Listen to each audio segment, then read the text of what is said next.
చాలా మంచి మాట. ఈ ఆత్మను దీపం వెలగాలంటే ఏం కావాలి నీకు? ఏం కావాలి నీకు? తైలము కావాలి. అందుకే ఆనంద తైలముతో నిన్ను అభిషేకించి ఉన్నాను. అభిషేకము జరిగిన తరువాత నీలో చేర్చబడిన ఆత్మ అను దీపమునకు నూనె చేరగా అప్పుడు స్నానము అనగా శుభ్రత. తైలము ద్వారా నీకు ఏం జరుగుద్ది? శుభ్రత. రెండవది దేవుని ఆత్మ అనుభవం. మనం తైలం కొన్నిసార్లు ఏం చేస్తాం? తాగుతాం కదా. స్నానము ప్రభు భోజనము సలుపుట సరియని ఎనుచున్నాను అని అంటున్నారు. ఈ నరుని ఆత్మ యెహోవా పెట్టిన దీపము గనుక ఆ దీపమునకు తైలమే శైలమై ఉన్నది గనుక వాక్యమును కీర్తనాకారుడు ఆనంద తైలముతో నిన్ను అభిషేకిస్తారని అంటున్నాడు.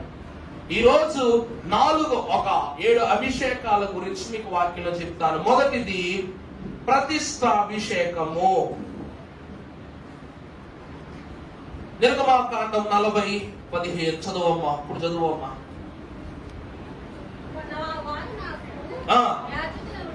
వారు నాకు యాజకులగుటకై నీవు వారి తండ్రికి నీవు అభిషేకము చేసినట్లు వారికి నువ్వు అభిషేకము చేయము. మొట్టమొదటిగా చూసినట్లయితే తైలము ప్రతిష్ఠిస్తూ ఉన్నది. ఎవరిని ప్రతిష్ఠిస్తూ ఉన్నదట? ఎవరిని ప్రతిష్ఠిస్తున్నదట? దేవుని జనమైన వారిని ప్రతిష్ఠిస్తూ ఉన్నదట. ప్రభునందు దేవుని ప్రియబిడ్డలారా, వాక్యము మనము గమనించినట్లయితే యోబు గ్రంథము 29వ అధ్యాయము 6వ వచనం చదువుకున్నట్లయితే, అమ్మా నేను పెట్టి ఉన్న అడుగు ఎల్లా అమ్మా నేతిలో పడెను, బండ నుండి నా నిమిత్తము. చాలండి. ఆ బండ ఎవరై ఉన్నారు? క్రీస్తు. నూనె అనగా క్రీస్తు ప్రభువు అయి ఉన్నారు. ఈ క్రీస్తు ప్రభువు అని చెప్పబడుతున్న ఈ నూనె తన పేరు పెట్టబడిన జనులకు తానిస్తున్న అంతస్తు ఏమిటి అంటే, నా పేరు పూయబడిన పరిమళ తైలము. ఈ రోజు మోషే మహాభక్తుడు అహరోను ప్రతిష్ఠించుటకు పుచ్చుకొనిన ఈ తైలము ఎవరు అనగా యేసు క్రీస్తు ప్రభువు. అందుకే ఈ తైలము ఏమై ఉన్నది అనగా క్రీస్తు ప్రభువు యొక్క నామమును ధరింపజేసినదై ఉన్నది. ఈ రోజు యేసు క్రీస్తు ప్రభు యోహాను సువార్త చివరి అధ్యాయములో ఒక మాట మనకు సెలవిస్తారు. ఏమిటి అంటే, ఇదిగో మీరు ప్రతి ఒక్కరును నా పేరిట అందరికి బాప్తిస్మం ఇవ్వండి, తండ్రి యొక్కయు కుమారుని యొక్కయు పరిశుద్ధాత్మ యొక్కయు పేరిట మీరు సర్వలోకములకు సువార్త ప్రకటించి అందరికి ఏం చేయండి? బాప్తిస్మం ఇచ్చి ప్రతి ఒక్కరిని దేవుని యొక్క సమాజముగా, దేవుని జనముగా మార్చండి అని ప్రభు సెలవిస్తున్నారు. అనగా ఈ దినమున యాజక వంశమైన అహరోను పైన క్రీస్తువును తైలమును పేరును ధరింప చేయగా అహరోనును అతని కుమారులను ఎలాగున దీవింపబడ్డారు అనగా సర్వలోకమునకు సువార్త ప్రకటించని వారుగా, బాప్తిస్మమిచ్చు అధికారమును పొందేవారుగా, ప్రభు భోజనమును పెట్టేవారుగా దీవింపబడ్డారు. ఇందాక పాడుకున్నారుగా, స్నానము ప్రభు భోజనము జరుపుట సరి అని అనుచున్నారు. ఎప్పుడది? ఆనంద తైలముతో అభిషేకింపబడినప్పుడు.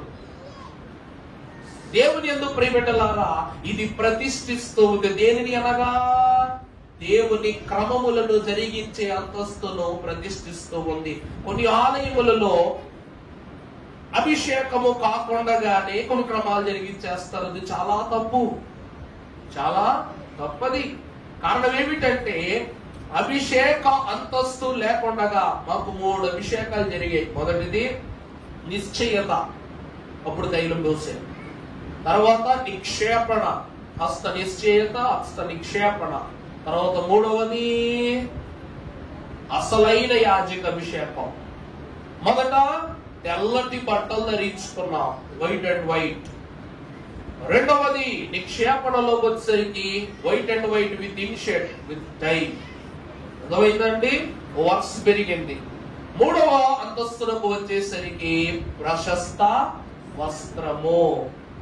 అనగా దేవుని వాక్యం అంటుంది, అహరోను యాజకుడు సీనాయి పర్వతము యొద్ద దేవుని యొక్క ఏర్పాటులోనికి రాకమునుపే, అయ్యా నేను నోటి మాంద్యము గలవాడను, నా అన్ననైన అహరోనును నువ్వు నాకు తోడించి పంపించునడిగిన రోజు అహరోను ఇశ్రాయేలు ప్రజల కొరకు నిశ్చయింపబడ్డాడు. అర్థమైందా అండి? ఇప్పుడు అన్ని పాములను మింగేసింది ఎవరి కర్ర? చెప్పండి, ఎవరి కర్ర? మోషే కర్ర, అహరోను కర్ర? అహరోను కర్రే. ఎవరి కర్ర? అహరోను కర్రే. ఐగుప్తు దేశములో తెగుళ్లను పుట్టించినది, భయభ్రాంతులకు గురి చేసినది అహరోను యొక్క కర్రే.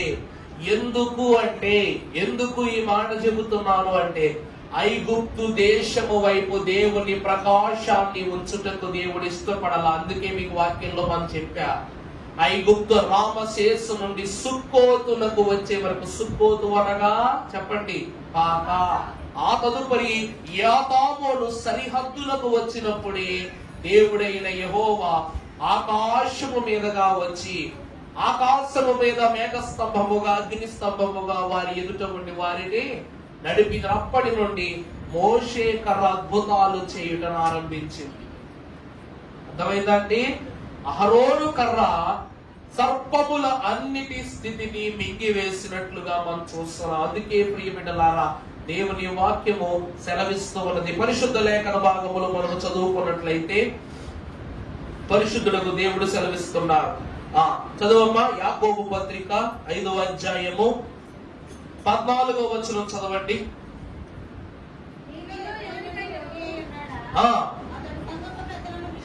అతడు సంఘపు పెద్దలను పిలిపింపవలెను,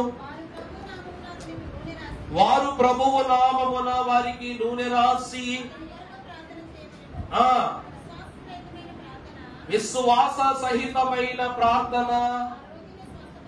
అది ఈ దినము నుండి దేవుని వాక్యం అంటుంది, ఆ యేసు క్రీస్తువును తైలము ఏ దినమున యాజకులైన వారి పైన అది పడుట ద్వారా ఆత్మ ప్రభావం మీదకు వచ్చిందో, ఆ ప్రభావమును ఈ తైలాభిషేక పండుగ దినమున మీకియగా మీరును అట్టి స్థితిని సంపాదించుకుని మీరేం చేయాలట?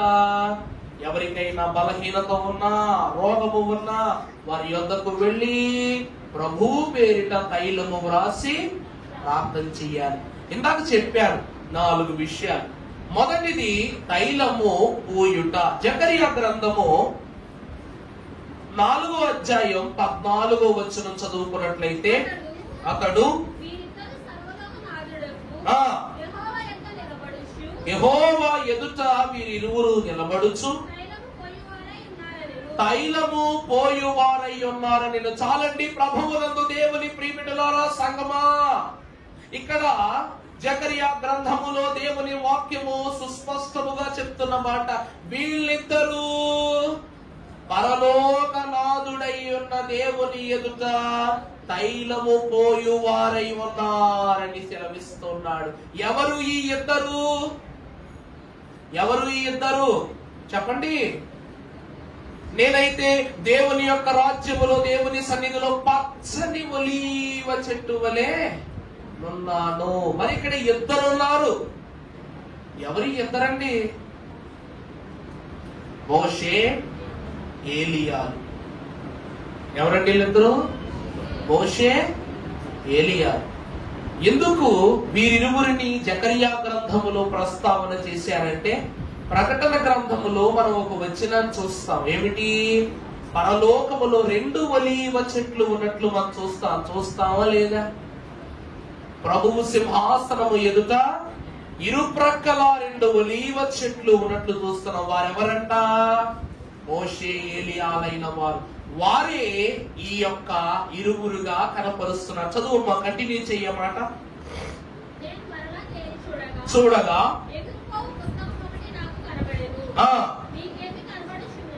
నీకు ఏమి కనబడుచు ఉన్నదని అతడు నన్ను అడగగా నేను 20 మూరల నిడివియు 10 మూరల వెడల్పును గల ఎగిరుపో పుస్తకము ఒకటి నాకు కనబడుచున్నదంటిని. చాలండి, మీకు జకరియా గ్రంథ ధ్యానములను గురించి మొదటి వర్తమానం అన్న ఆదివారం చెప్పారు. 4 కొమ్ములను గురించి. ఇది 5వ దర్శనం జకరియాకు. మొత్తం ఒక్క రోజులో 8 దర్శనాలు చూశాడు జకరియా మహాభక్తుడు. అందులో 5వ దర్శనం ఎగురుచున్న పుస్తకం. ఈ ఎగురుచున్న పుస్తకం అనగా సంఘము అని దైవజనులు అంటూ ఉన్నారు. ఈ వాక్యములు తర్వాత మనం బోధించుకొనవచ్చు గాని ఇతడు తేరించుడగా ఈ ఇరు ఒలీవ చెట్లకు సాదృశ్యమైన ఈ ఇద్దరును ప్రతిష్ఠితమైన తైలమును వీరు అందుకుని ఎందరికి వారు పోస్తున్నట్లుగా వాక్యం చూపిస్తుంది. చదువులో 14వ వచనం.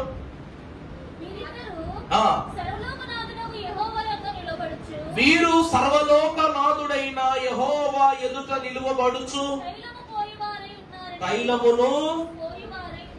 చాలండి, యెహెజ్కేలు గ్రంథము 19వ అధ్యాయం 9వ అధ్యాయం ప్రారంభము నుండి చదవమ్మా. చెవులారా వినున్నట్లు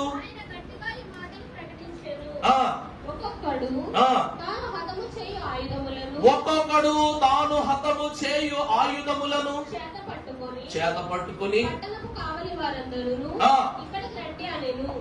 చాలమ్మా. యెహెజ్కేలు మహాభక్తుడంట ఒకరోజు ఒక దృశ్యాన్ని సరాసరి పరలోకం వైపు చూసి అతడు ప్రభువు ఎదుట కనపరుచుకుంటున్నాడు. అది ఏమిటంటే, ఒక 6 వ్యక్తులు వారి చేతిలో ఆయుధాలను ధరించుకుని ఆ యొక్క పట్టణపు పురద్వారమై ఉన్న దేవాలయము యొద్ద ఉన్న మనుషులను హతము చేయుటకు బయలుదేరుతున్నారంట. ఆ బయలుదేరుచున్న గుంపులో ఒకే ఒక్కడు నారబట్ట ధరించుకుని, చదువమ్మ మాట. అంతలో ఒకడు ఆయుధమును చేత పట్టుకుని ఉత్తర దిక్కున పైగవని మార్గముగా 6 మనుషులు వచ్చి చుండిరి. వారి మధ్య ఒకడు అవిసనార పట్ట ధరించుకుని నడుమునకు లేఖికుని సిరాబుడ్డి కట్టుకొని ఉండెను. వారు ఆలయమున ప్రవేశించి ఇద్దరు బలిపీఠం వద్ద నిలిచిరి. ఇక్కడ ఈ 6లో 5 ఆయుధాలు పట్టుకున్నారంట. దైవజనుడు ఈ వాక్యానికి పెట్టిన పేరు హస్తములో అస్త్రము, ఒడ్డు యందు బుడ్డి. అవుతుందా మీకు నేను చెప్పింది? హస్తములో అస్త్రము, అస్త్రము అనగా ఆయుధం, ఒడ్డు యందు బుడ్డి. ఏ బుడ్డి? సిరా బుడ్డి. వాక్యములు మనము చూస్తే ప్రభువు పూయబడిన పరిమళ తైలము. ప్రభు ఎవరండి? పూయబడిన పరిమళ తైలము. తైలమయ్యున్న దేవుడు తానే ఒక శిరాబుడ్డిని తన యొక్క నడికిట ధరించుకుని ఈ 5 నాశనపరులైన అస్త్రము ధరించుకున్న వారిలో ఒకరి వలె ఈయన వారితో వెళుతున్నాడట.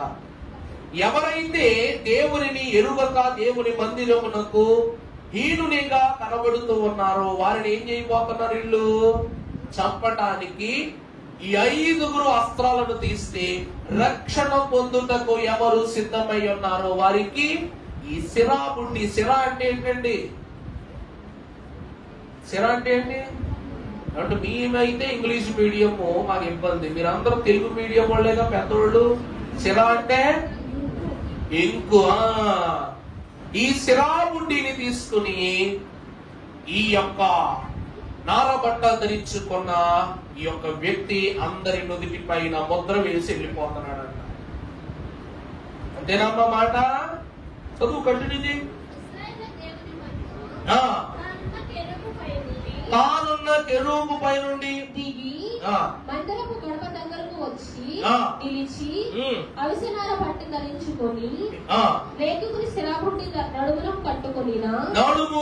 కట్టుకొనిన వానిని నువ్వు పిలువగా యెహోవా యెరూషలేము పట్టణములో ప్రవేశించి చుట్టూ తిరిగి దానిలో జరిగిన హేయ కృత్యములను గూర్చి, దానిలో జరిగినటువంటి హేయ కృత్యములను గూర్చి మూర్ఖులిడుచు ప్రలాపించుచున్న వారి లలాటముల గుర్తు వేయమని వారికి ఆజ్ఞాపించి, ప్రలాపములు చేయుచున్న వాళ్ళ లలాటం అంటే ఏంటి? లలాటం అంటే అమ్మా అక్షమించనమ్మా, క్షమించు. లలాటం అనగా ఈ నుదురు. ఈ నుదురు భాగము పైన ఏం చేస్తా ఉన్నాడంట? చదువు. లలాటముల గుర్తు వేయమని వారికి ఆజ్ఞాపించి, నేను వినుచుండగా వారికి ఎలాగూ సెలవిచ్చెను. ఈ యొక్క మాటలను యెరూషలేము మందిరము దగ్గర జరుగుతున్నాయి. ఇక్కడ కాదు, ఇది భూలోక నివాసములో కాదు జరుగుతున్నది, ఇది పరలోకంలో జరుగుతుందంట. పరలోకపు మందిరములోనికి ప్రవేశించుంటూ ఉన్నటువంటి మనుషులలో, ప్రజలలో లోకహితులై వెనకాడబడిన జనులను అస్త్రము చేత వధించుటకు కొందరు సిద్ధమైతే, ఎవరు దేవుని వాక్ఫలమును పొంది దేవుని ఆలయములో నివసించుటకు ఇష్టపడ్డారో వారిని రక్షించుటకు ఈ సిరాబుడ్డి ధరించుకున్న, ఈ నారబట్ట విసనార బట్ట ధరించుకున్న వ్యక్తి వారి యొక్క లలాటం అనగా నుదురుపైన ఏం చేస్తున్నాడు? రాజముద్ర వేయటానికి వెళుతున్నాడు. ప్రభువునందు దేవుని ప్రియబిడ్డలారా, ఇక్కడ మనము చూసినట్లయితే ఈ సిరా ఏమిటి అనగా క్రీస్తు ప్రభువు యొక్క రక్తము. ఈ సిరా ఏమిటండి? క్రీస్తు ప్రభు యొక్క మొదటిది ప్రతిష్ఠ అభిషేకము కొరకు తైలము అనగా యాజకుని ప్రతిష్ఠించటానికి తైలము. రెండవదిగా చూచినప్పుడు జయమును ఇచ్చుటకు, జయాభిషేకము చేయుటకు తైలము. వాక్యమును బట్టి మనము చూస్తే ఈ సిర ఏ రంగులో ఉన్నది అంటే ఎర్రటి రంగులో ఉన్నది. ఈ ఎరుపు రంగే క్రీస్తు ప్రభు యొక్క రక్తము. యేసు క్రీస్తు ప్రభు వారి యొక్క రక్తము ప్రతి పాపములో నుండి మనలను ఈ పవిత్రత స్థిరపరచడానికి ప్రభు వారి నుదుటిపైన ఏం వేస్తున్నాడట? సిలువ ముద్ర. ఈరోజు మీరు ప్రార్థనకు వస్తారు. ప్రార్థనకు వచ్చేటప్పుడు మీ బైబిల్ మీరే తెచ్చుకుంటారు, మంచి తెల్లటి చీర కట్టుకుంటారు, ఆలయంలోనికి వస్తారు, ప్రార్థన చేస్తారు, అన్ని క్రమాలు పూర్తి చేసుకుంటారు. బయటకు వెళ్ళేటప్పుడు ప్రజలకు కనిపించేలాగా ఏం పట్టుకెళ్తారు చెప్పండి? అదే తెల్ల చీర, అదే తెల్ల సొక్క, అదే బైబిల్, పెట్టుకుంటే వాచి, వేసుకుంటే నగలు, వగేరా వగేరా. ఇలా వచ్చిన మీరు తిరిగి వెళ్ళేటప్పుడు ప్రజలకు కనబడేలా ఏం పట్టుకెళ్తారు? అది ఏం పట్టుకెళ్తారండి? దైవజనులు అన్నారు, సిలువయే నీకే కాడిగాదే, ఆ సిలువయే దాని పైనుండు, సిలువలు రెండు నిన్ను పైగా తెకు, సిలువలు రెండు నిన్ను పైగా తెకు, సిద్ధము చేయును యుద్ధ సమాప్తికి, సిద్ధము చేయును యుద్ధ సమాప్తికి, మనో విచారము కూడదు నీకు, మహిమతలము పులే కావలెను. దేవుని వాక్యము యొద్దకు చేరిన వాళ్ళరా, మొదటి సిలువ యేసు క్రీస్తు ప్రభు వారు మరణమునొందినదైతే, రెండవ సిలువ నిన్ను మరణము నుండి లేవనెత్తినది. అది నీ నుదుటి పైన గాని లలాటము పైన ముద్రించుకొనై ఉంటున్న సిలువ. నువ్వు ప్రార్థనలో ఉన్నావు, ప్రార్థన నుండి వస్తున్నావు అని చెప్పటానికి సిలువ ముద్రే సాక్ష్యము. 40 దినాలు, ఎన్ని రోజులండి? 40 దినాలు ఈ మోషే సుఖోపవాస ధ్యానాలకు వచ్చి ప్రభువు మాటలు విని, ప్రభు క్రమానాచరించి ఈ వాక్యమంతటిని దేవుని పేరుగా మార్చి ఒక తైలపు ముద్రను 40 దినాలు నీ నిదుటి మీద వేసుకోగా నీ లలాటం ఏమైపోయిందంట? రాజముద్ర చేత గట్టిబడిపోయింది. సిమెంట్ పని చేస్తుంటే చేతులు సిమెంట్ కలర్ టైప్ అక్కడ అంటుకున్నట్టు ఉండదా? మూటలు మోసేవాళ్ళు వాళ్ళ చేతులు చూస్తే గట్టి పడిపోయి, అలాగే సిలువ ముద్ర పడి పడి పడి నీ ముద్ర ఏమైపోవాలి? గట్టి పడిపోవాలి. దైవజనులు అంటారు, సిలువయే నీకు ఎక్కడి గద్దె?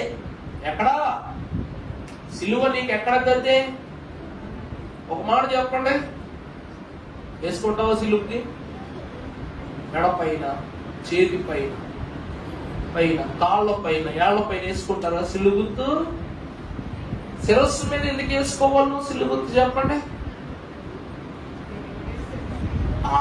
చాలా మంచి మాట చెప్పారు.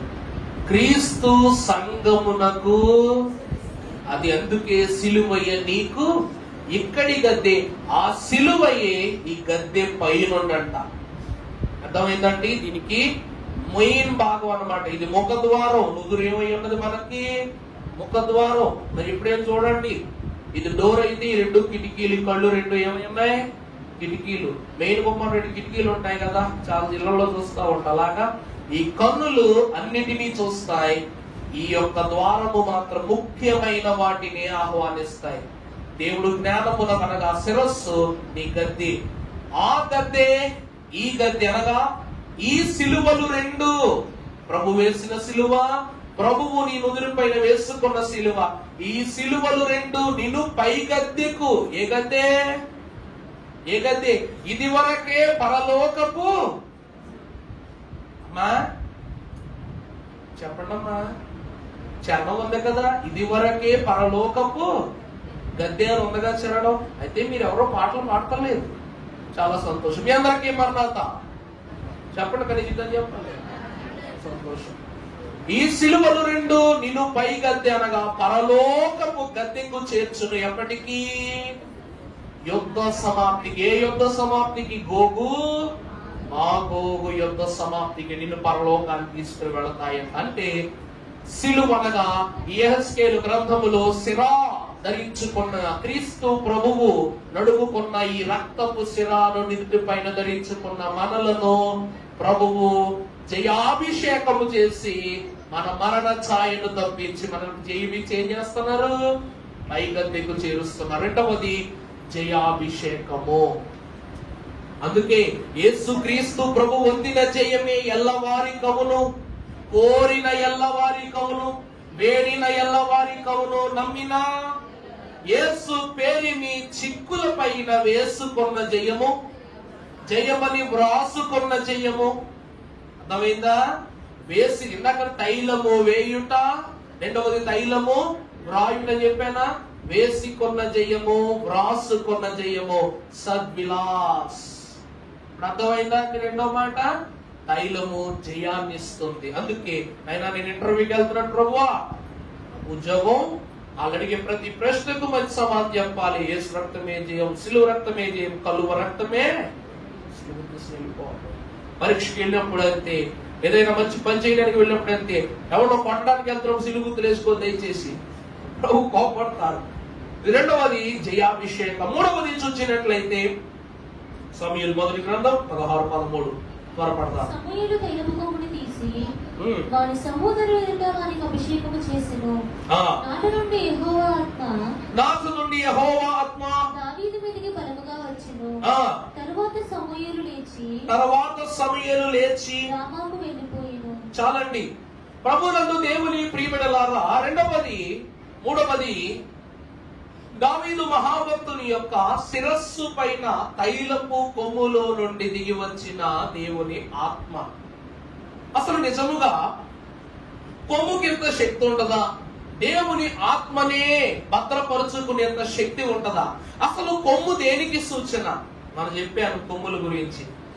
కొమ్ము జయమునకు సూచన, కొమ్ము హెచ్చరికకు సూచన, కొమ్ము ఘనతకు సూచన. ఇశ్రాయేలీయులైనటువంటి వారిని నశింప చేయుటకు ఈ 4 కొమ్ములు బయలు వెళ్ళెను అని మనం చూపించారు కదండి వాక్యములో. ఈ కొమ్ములో ఏమున్నది అంట? సారము ఉన్నది. వాక్యం చదువుకున్నట్లయితే పరిశుద్ధ గ్రంథములో కీర్తన గ్రంథం 92వ అధ్యాయం 10వ వచనం చదువుకున్నట్లయితే,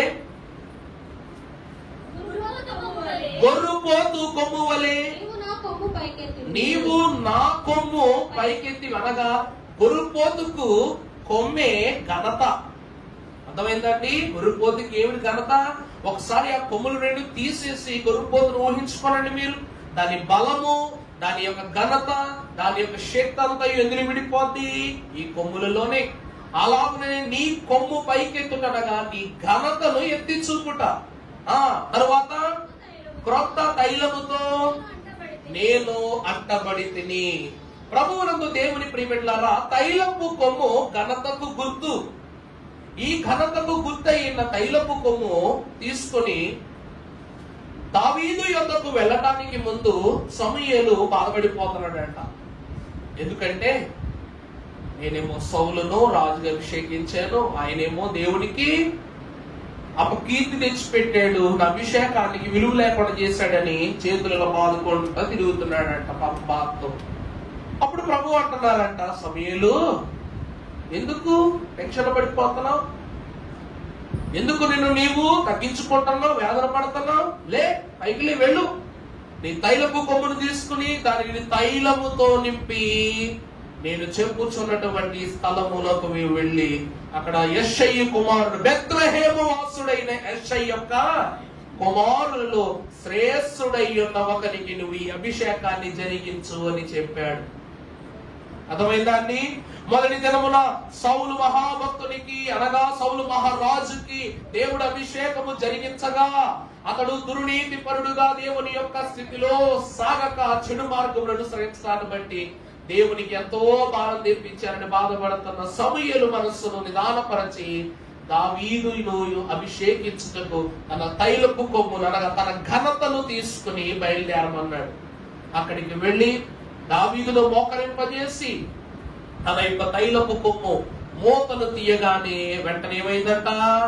యెహోవా ఆత్మ నాట నుండి యెహోవా ఆత్మ బలముగా దావీదు మీదకు వచ్చినట్లుగా మనం చూస్తున్నాం. అనగా దేవుడే తన ఆత్మ ప్రభావమును తైలములో ఉంచారు.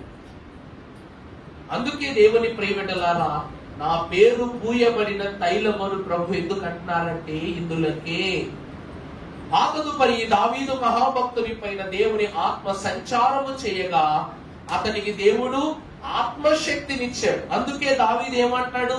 నాలో ఉన్నవాడు ఈ లోకములో ఉన్నవాడందరికంటే, అంటే అభిషేకాన్ని అతడు ఏం చేస్తున్నాడు? అనునిత్యము అతడు ధరించుకుని తలంచుకుని దేవుని యొక్క అనుభవాల్ని పంచుకుంటున్నాడు. అవునా కాదండి? ఇప్పుడు నేను ఒక్కడే వెళ్తాను, ఎవరు లేకుండా నా వెనకాల ఎవరు ఉన్నారో తెలుసా అంటే ఎట్లుంటది? చెప్పండి, మీరే చెప్పండి. ఒక అయ్యాకు పోయి నా వెనకాల ఎవరు లేకపోయినా నా వెనకాల ఎవరున్నారో తెలుసా అని అంటే ఎలా ఉంటదండి? నా వెనకాల ఎవరైనా ఒక 10 మంది వస్తేనే ఆ మాట అనాలి. ఎవరు లేకుండా అంటే ఏమని చేస్తారు? నన్ను చితకబాదాగా 10 మంది వచ్చి తీసుకెళ్తారు. దావీదు రొమ్ము విరుచుకుని నిలబడుతున్నాడు. ఎందుకంటే యుద్ధము యెహోవాదే కనుక. నిలువబడిన ఇతర అంటున్నాడు, నన్ను కర్ర తీసుకుని కొట్టడానికి వచ్చావు, నేను కుక్కనా అని అడిగినప్పుడు నిన్ను నలిపివేయగలిగి వాడను నేను. దావీదు, ఈ రోజు నీ ప్రాణము నా చేతులు ఆవిరైపోవటం గద్యం అనగానే, పిచ్చివాడా నీకు నేను కనబడుతున్నాను తప్ప నాలో ఉన్నవాడి లోకములో ఉన్నవాడి కంటే గొప్పవాడు. ఆత్మ ఏమిస్తుందంట? అభిషేక బలాన్ని ఇస్తుంది. గొర్రుపోతు కొమ్ము వలె నీ కొమ్మును పైకెత్తి అంతస్తునిస్తుంది. క్రొత్త తైలముతో అనగా దావీదుకు ఏ తైలముతో దేవుడు అంటాడు చెప్పండి? క్రొత్త తైలముతో అంటాడు గనక నూతన ఆత్మ కార్యము దావీదు యందు జరిగింది. మూడవది ఆత్మాభిషేకము. నాలుగవదిగా మనము చూసినప్పుడు పరిశుద్ధ గ్రంథములో నుండి పరమగీత గ్రంథము 1వ అధ్యాయం 3వ వచనం. అమ్మా,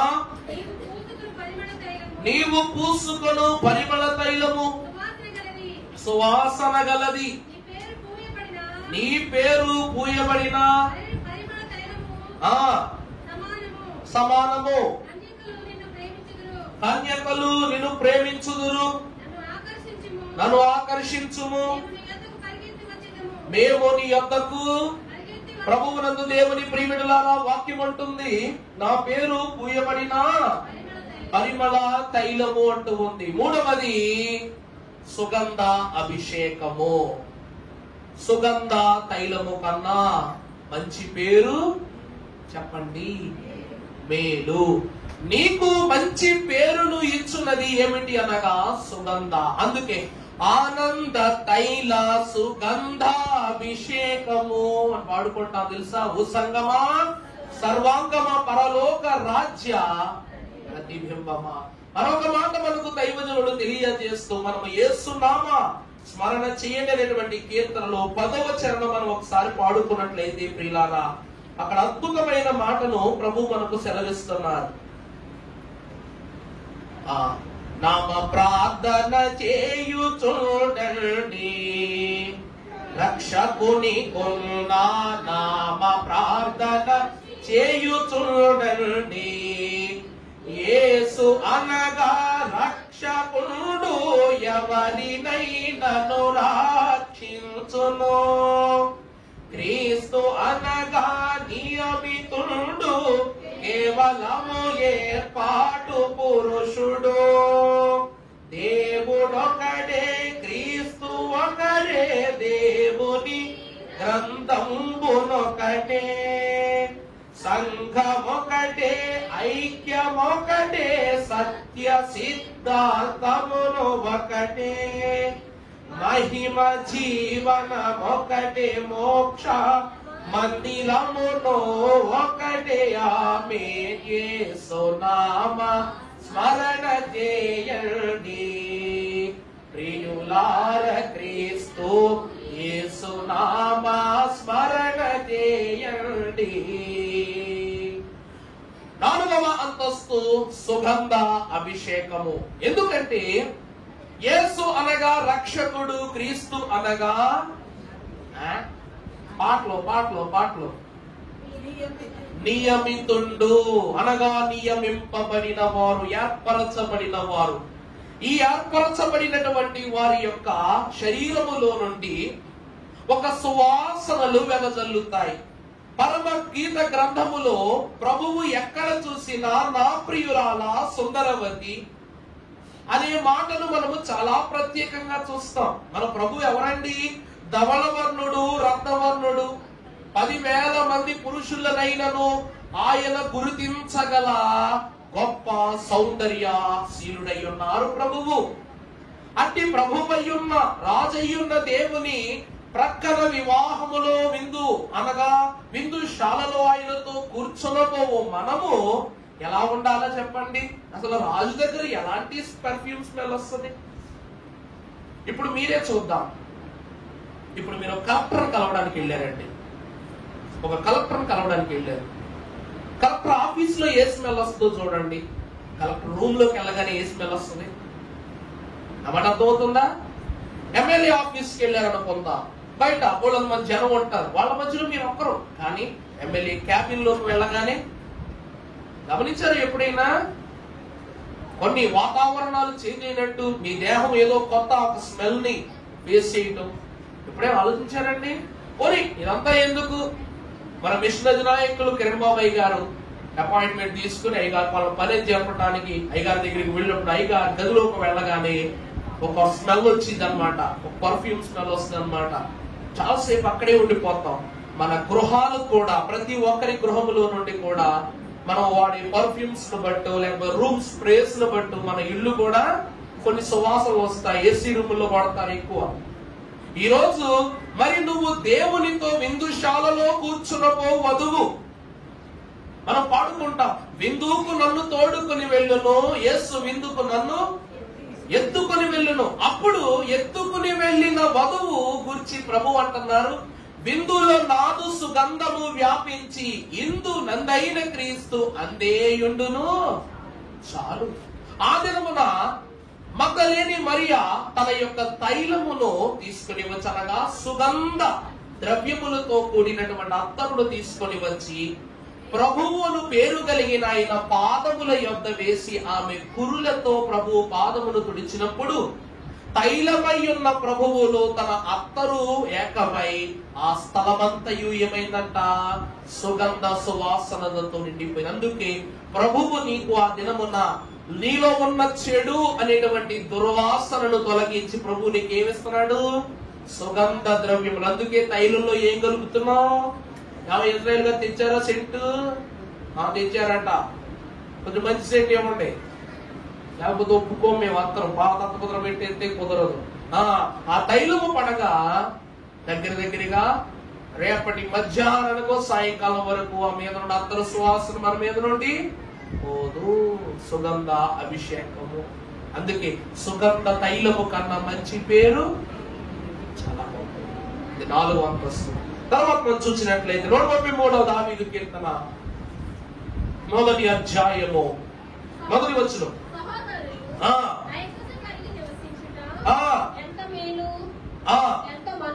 ఎంత మనోహరము. ప్రభునందు ప్రియబిడ్డలారా, సహోదరుల ఐక్యతను గురించి వాక్యములో భక్తుడు తెలియజేస్తున్నాడు. ఐక్యతకు ఏం కావాలి? తైలం కావాలి. ఐక్యతకు ఏం కావాలండి? తైలము కావాలి. ఎలాగున అంటే వాక్యం చూద్దాం. ప్రసంగి గ్రంథము 7వ అధ్యాయం 1వ వచనం.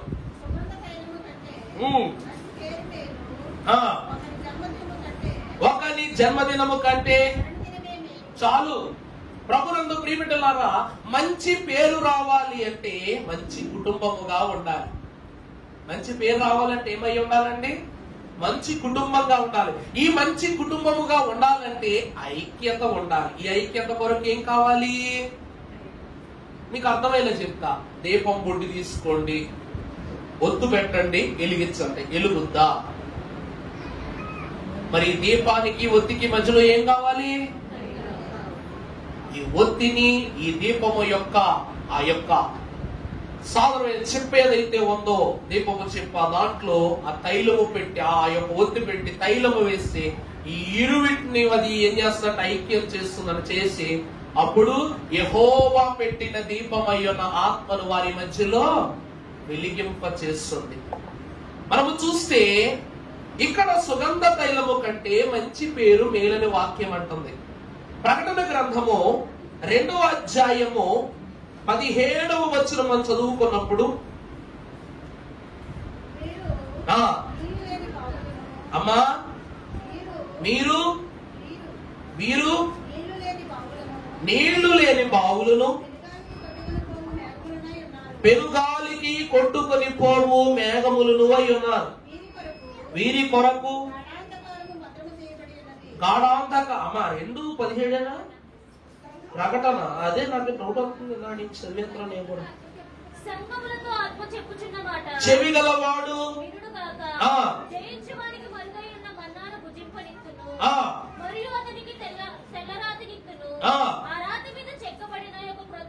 యొక్క క్రొత్త పేరును ఉండును. చాలండి. దేవుని యందు ప్రియబిడ్డలారా, తైలము ఏమిస్తూ ఉన్నది అంటే పేరునిస్తూ ఉంది. అందుకే యేసు నామదారులు ఎంతో ధన్యులు. వారు భాసూరమైనట్టి స్థితిలో ఏం చేస్తారట? బ్రతుక చూస్తారట. ప్రభు వాక్యం సెలవిస్తూ ఉంది. ఇక్కడ ఎవరైతే ఈ లోకములో సుగంధ తైలము కన్నా మంచి పేరే గొప్పది. ఆ పేరు మనకు ఎక్కడ ఇవ్వబడుతూ ఉన్నది అంటే పరలోకములో తెల్లని రాతినిస్తాను, దానిపై వారి పేరును చెక్కి వారికి అంతస్తునిస్తాను అని ప్రభు అంటున్నారు. ప్రభునందు ప్రియబిడ్డలారా, ఈ 5వ అంతస్తును మీరు చూసినట్లయితే మంచి పేరు తైలము ద్వారానే లభించేదై ఉన్నది. 6వ సంగతి మీరు కూడా చూసినట్లయితే లూకాసు వార్త 10వ అధ్యాయము 34వ వచనం చదువమ్మా. అతనిని చూచి అతని మీద జాలిపడి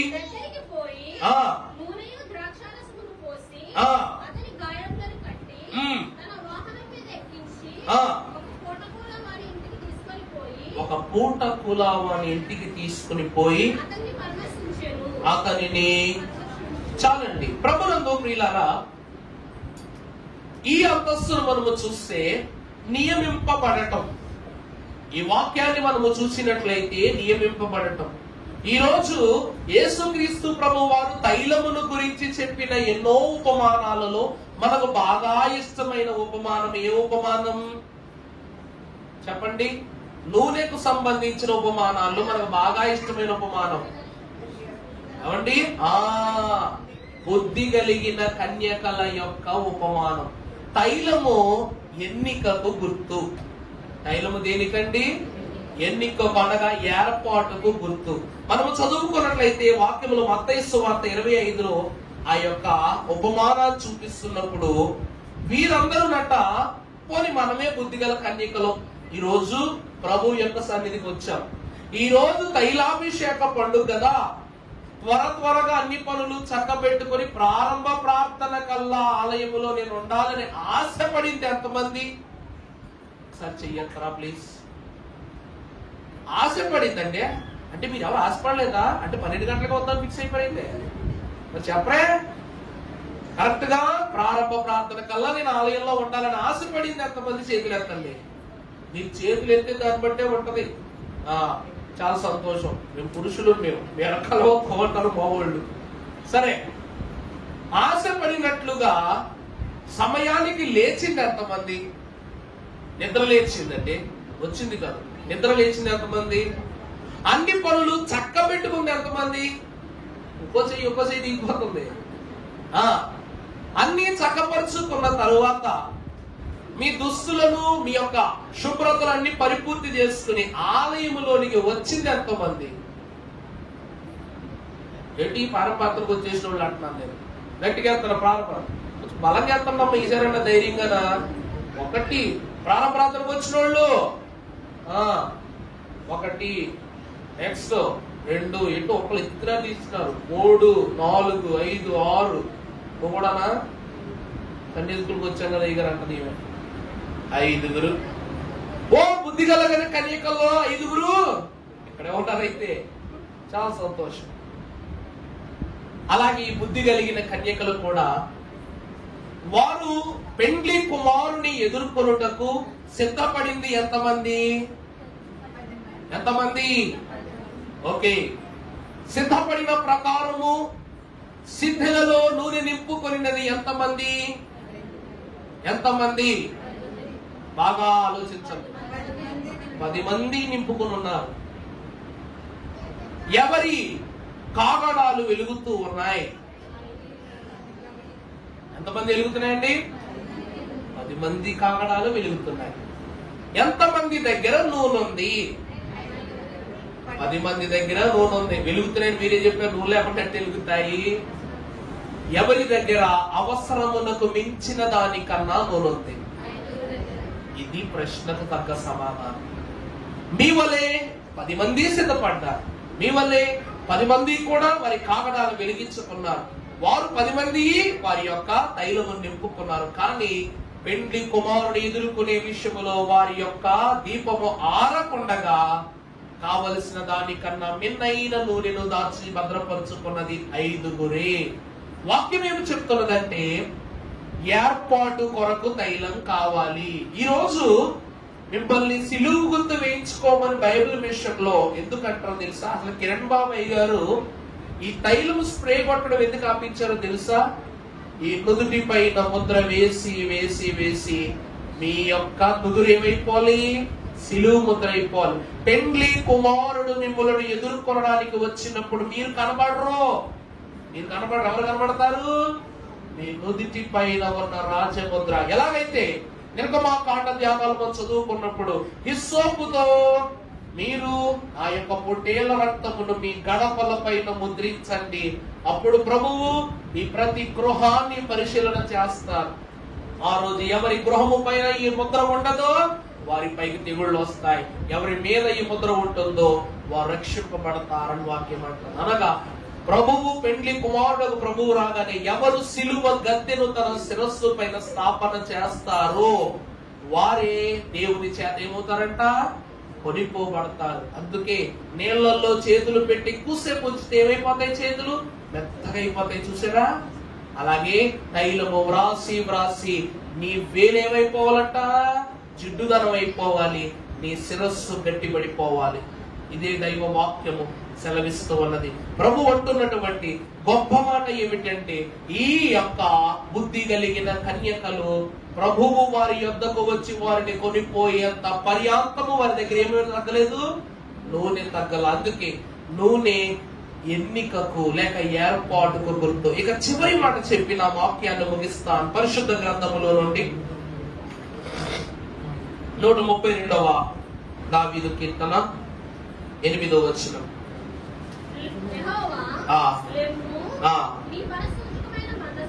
నీ బల సూచకమైన మందసముతో కూడారము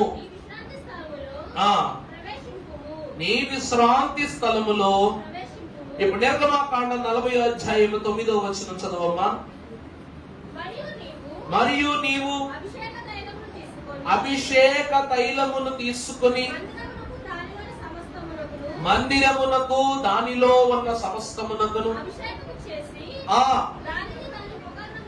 దానిని దాని ఉపకరణములను అన్నిటినీ ప్రతిష్ఠింపవలెను. ప్రభువునందు దేవుని ప్రియబిడ్డలారా, మరియు నీవు అభిషేక తైలమును తీసుకొని ఆ తైలము ద్వారా ఈ ఆలయములో ఉన్న ప్రతి దానిని నువ్వు కూడా ఏం చేయాలి? అభిషేకము చేసి ప్రతిష్ఠించాలి. ప్రభువునందు ప్రియబిడ్డలారా, అహరోను మోషేల కాలములో తైలముతోనే అభిషేకం, కానీ క్రీస్తు కాలములో ప్రభువు యొక్క రక్తము ద్వారానే మనకేం జరిగింది? అభిషేకం జరిగింది. అనగా యేసు క్రీస్తు ప్రభువు రక్తము ప్రతి పాపముల నుండి నేనేం చేస్తుంది? ఇది రక్తాభిషేకము. 5వ అంతస్తు. ఏ అభిషేకం అండి?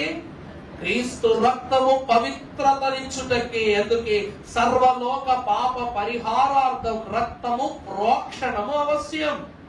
ఖచ్చితంగా ప్రోక్షించాల్సిందే. అది పరమాత్మైన పుణ్యదాన బలియాగం. అనగా అది పరమాత్ముడై ఉన్న దేవుడే చిందించాలి. అప్పుడు ప్రపంచమంతా కూడా ఆశ్చర్యంలో ఉందంట, ఆందోళనలో ఉందంట. ఎందుకంటే దేవుడు ఆత్మ కనుక ఆయన ఆత్మతోనూ సత్యముతోనూ ఆయన ఆరాధించాలి. ఆత్మకు రక్తం రాలే. ఆత్మకి ఏమి రాదు? రక్తం రాదు. సర్వలోక పాపం పోవాలంటే ప్రభువు రక్తం చిందించాలి. అలా చిందిస్తేనే పుణ్యానికి పాపానికి బలియాగమైనప్పుడే మనకు రక్షణ వస్తుంది అన్నారు. కానీ ప్రభు ఆత్మ ఆయనకు రక్తం రాదు. ఇది ఎలా సాధ్యపడుతుందబ్బా అన్నారు. ఎందుకంటే మనుషుల గర్భాన్ని పుడితే ఆయన ఏమైపోతాడు? మనుష్యుడైపోతాడు. మనుష్య ప్రమేయంతో పుడితే మనిషి అయిపోతాడు. అప్పుడు ఆయన రక్తం ఏం కాదు, ఎవ్వరికి ఉపయోగపడదు. మరి ఈ ప్రోక్షణం ఎలా జరుగుతుంది అన్నప్పుడే పరిశుద్ధాత్ముడే కన్యక గర్భమున కలంకము లేని వాని గర్భమున ఆయన జనించి పరిశుద్ధాత్మ పూర్ణుడయ్యాడు. అర్థమైందండి? అలా వచ్చిన రక్తమే నిబంధన రక్తం. అందుకే ఈ వాక్యానికి అనగా ఈ యొక్క అభిషేకమునకు రక్తాభిషేకం లేకపోతే నిబంధన అభిషేకం అని కూడా చెప్పవచ్చు. ఇది 5వ స్థితి. 6వది చూసినట్లయితే అయ్యగారు మొన్న చెప్పారు, మీకు గుర్తుందో లేదో, షాలిం శరత్ అయ్యగారు, గాజు సముద్రమున జరిగేటువంటి అభిషేకం. అర్థమైందండి? ఇది 6వది. చివరిది, అసలు అది చివరి చెప్పాలి, ఇప్పుడు చెప్తాను ఈ విషయం. మీ అందరికీ యేసు పేరు లభించాలంటే బాప్తిస్మం కావాలి ఖచ్చితంగా. అర్థమైందండి? స్నానం ఆత్మీయ జీవమునకు చెప్పండి. స్నానామాత్మీయ జీవా నమోనకో ప్రాముఖ్య సాధనమో. అర్థమవుతుందండి? అందుకే క్రీస్తు నామము లేని క్రియలన్నీయు వ్యర్థంబే, వాస్తవంబే ప్రభువునకు జన్మ వారసులము అవుదము అని అంటూ ఉన్నారు. 6వది బాప్తిస్మము అనగా స్నానాభిషేకము. చివరిది గాజు సముద్రములో మనల్ని మనం ఏం చేసుకోవాలి? శుద్ధి చేసుకోవాలి. అంటే దేవుని యొక్క రాజ్యమును విభజన చేస్తే మొట్టమొదట దేవదూతల లోకము, రెండవది గాజు సముద్రము, ఆ కింద స్తోత్ర సమాజం అనగా 24 పెద్దల లోకము, ఆ కింద దేవదూతల లోకము, ఆ తరువాత భూలోక పరదైసు, అందులోనే రక్షితుల మోక్షలోకం, పరదైసు, ఇట్లా అన్ని. ఆ తరువాత భూలోకము, చివరిది పాతాళము. అనగా ఈ రోజు మనము చూసినట్లయితే ప్రియబిడ్డలారా, ఈ పాతాళమునకు పైన మనుషులమైన మనం జీవిస్తున్నాం. మనం పాతాళములోనికి వెళ్ళటానికి 1 అడుగు చాలు, కానీ పరలోకము వెళ్ళటానికి ఎన్ని అడుగులు వేయాలి చెప్పండి? వాయుమండల లోకం దాటాలి, రక్షితుల మోక్షలోకమైన పరదేశు దాటాలి. ఆ తదుపరి స్తోత్ర సమాజమైన దేవదూతల లోకం దాటాలి. 24 పెద్దల లోకం దాటాలి. ఆ తదుపరి గాజు సముద్రములో నిన్ను నువ్వు శుద్ధి చేసుకొని 6వ స్థానమై ఉన్నటువంటి పరలోకము యొద్దకు మనం ఏమవ్వాలి? తండ్రి కుడి పార్శ్వము యొద్దకు వెళ్ళాలి. ఈ 4 అంతస్తులలో నిన్ను నువ్వు పవిత్రపరచుకున్న నీవు దేవుని యొద్దకు వెళ్ళినప్పుడు ఈ గాజు సముద్రంలో నువ్వేం చేసుకోవాలంట? స్నానము చేసి సంపూర్ణ శుద్ధి లభ్యమించిన తరువాతే తండ్రి యొద్దకు వెళ్ళాలి. ఇది మహిమాభిషేకము అన్నారు. మొత్తం ఎన్ని అభిషేకాలు? 7 సరిపోయినాయా? 7 సరిపోయినాయండి. మొదటిది ప్రతిష్టాభిషేకము, రెండవది జయాభిషేకము, మూడవది ఆత్మాభిషేకము, నాలుగవది సుగంధ తైలాభిషేకము, ఐదవది రక్తాభిషేకము, ఆరవది బాప్తిస్మం అనగా స్నానాభిషేకము, చివరిది మహిమ అభిషేకము. ఈ 7 అభిషేకములను నీకు అనుగ్రహించున్నదే ఈ తైలాభిషేక పండుగ. అందుకే స్నానము ప్రభు భోజనము సలుపుట సరియని అనుచున్నాను. అప్పుడే నీవు ఏమి భుజించినా ఏమి శుద్ధులు ఆచరించినా నీకేం కలుగుద్ది? సంపూర్ణత కలుగుద్ది. అందుకే దేవుని ప్రియబిడ్డలారా, తైలము దేవుని పేరుస్తుంది, తైలము ఐక్యతనిస్తుంది, తైలము ఏర్పాటునిస్తుంది, తైలము శైలం అనగా శక్తినిస్తుంది, తైలము చివరిగా దేవుని యొక్క మహిమ రూపాన్ని ఇస్తుంది. గనక ఈ మహిమ రూపదారుడైన దేవదేవుడు తన నామమును తైలమును మీపై కురిపింపజేసి సంపూర్ణ శుద్ధీకరణ భాగ్యములు మీకు దయచేయును గాక. ఆమేన్. పరిశుద్ధుడా స్తోత్రములు. తండ్రి, నా పేరు పూయబడిన పరిమళ తైలమని సెలవించిన దేవా, నీ కృప చొప్పున నీ సన్నిధి సహవాస భాగ్యములో ప్రవేశించి ఉన్న మేము ఈ అంతస్తును కలిగి నీలోనికి చేరి వచ్చుటకు నీవిచ్చిన గొప్ప కృపను బట్టి వందనములు. 7 అభిషేకములు ఈ దినమున తండ్రి మేము పరిపూర్ణముగా పొందగలుగు స్థితి మాకు దయచేయమని క్రీస్తు నాథుని సహవాస దీవెన ఆశీర్వాదాభిషేక నామమున వినయముతో వేడుకొని ప్రార్థిస్తున్నాము తండ్రి. ప్రభు దీవించి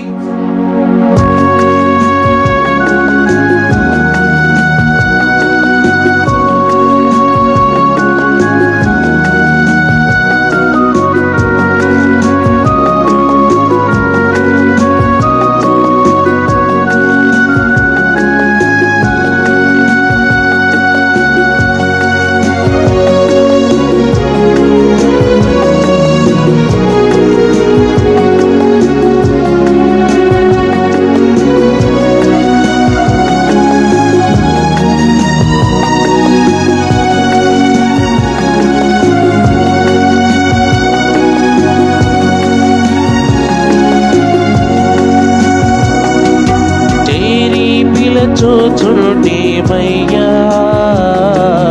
ఇవి నుండి దిగిరామయ్యా. చేరి పిలచుతుండేమయ్యా, ఇవి నుండి దిగిరామయ్యా. మా తండ్రి దివి నుండి దిగిరామయ్యా.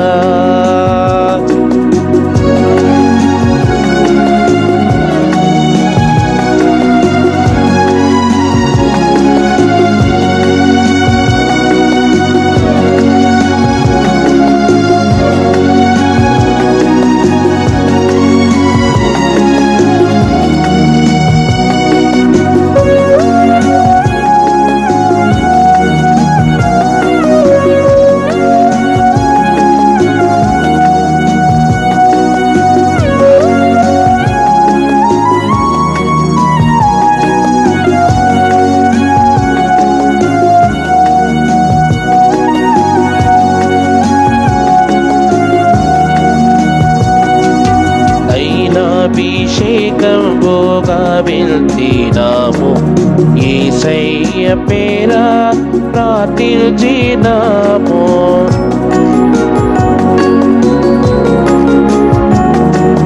తైలాభిషేకంబుగా వెళ్తినాము, యేసయ్య పేరా ప్రార్థించినాము, పరమ విజ్ఞాపనలో మము మరువకయ్యా. యేసయ్య కుడి పార్శ్వము బాసీనుడవయ్యా, పరమ విజ్ఞాపనలో మము మరువకయ్యా. యేసయ్య కుడి పార్శ్వము బాసీనుడవయ్యా, పరమారాజును వేడి పరమేయమయ్యా, పరమారాజును వేడి పరమేయమయ్యా. తేరి పిలుతుడి మయ్యా, భూమి నుండి దిగిరావయ్యా, మా కొరకు దివి నుండి దిగిరావయ్యా, దివి నుండి దిగిరావయ్యా, మా తండ్రి దివి నుండి దిగిరావయ్యా.